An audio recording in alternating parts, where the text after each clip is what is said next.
तो वाराणसी से मुंबई का हमारा सफ़र स्टार्ट हो जाता है। मेरी सीट के सामने वाली पीछे की सीट पे एक भैया अर्धनग्न अवस्था में लेटे हुए थे और मेरी सामने वाली सीट के चचा कुछ अकल्पनीय चीज़ चबा रहे थे, जिनको देख करके मुझे भी भूख लग जाती है। तो मैं फटाफट से कटनी स्टेशन पे उतर जाता हूँ। फिर समझ में नहीं आता कि यहाँ पे कटा किसका था जो इसका नाम कटनी स्टेशन है। ऊपर से ये भैया कच्चे में ही स्टेशन पे टहल रहे थे।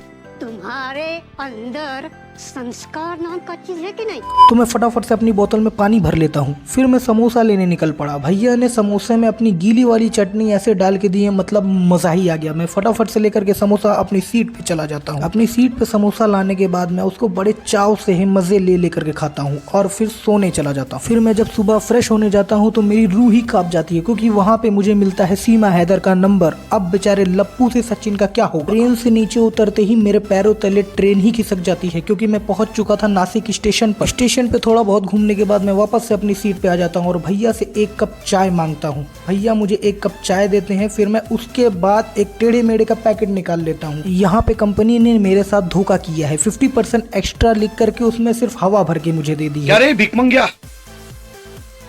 क्या देख रहे साले, मजाक बना के रखते हो, भड़वा समझे है क्या? खाने के बाद भी मेरी भूख नहीं मरती है, तो मैं एक प्लेट चना ले लेता हूँ, क्योंकि घोड़े से मेरी बहुत पुरानी दोस्ती है। फिर मैं गेट पे खड़े होकर के इंतजार करने लगता हूँ मुंबई पहुँचने का। आखिरकार मैं पहुँच जाता हूँ मुंबई के तिलक नगर स्टेशन पे। यहाँ की सफाई देख के मेरा तो दिल ही खुश हो जाता है। स्टेशन से बाहर आने के बाद मैं निकल पड़ता हूँ मुंबई के तिलक नगर लोकल स्टेशन के पास, जहाँ से कि मैं ट्रेन पकड़ूंगा गोंडी के लिए। तिलक नगर लोकल स्टेशन पे आने के बाद मैं वेट करने लगता हूँ अपनी ट्रेन का, जो कि पनवेल जाते हुए मुझे गोंडी उतारती हुई जाएगी। ट्रेन भी आ चुकी है। अब मैं चढ़ जाता हूँ अपनी ट्रेन पे। तो मैं फटाफट से चढ़ जाता हूँ अपनी ट्रेन पे। ट्रेन पे चढ़ने के बाद ये भैया मेरा सामने से अच्छा खासा व्यू को ब्लॉक कर रहे थे।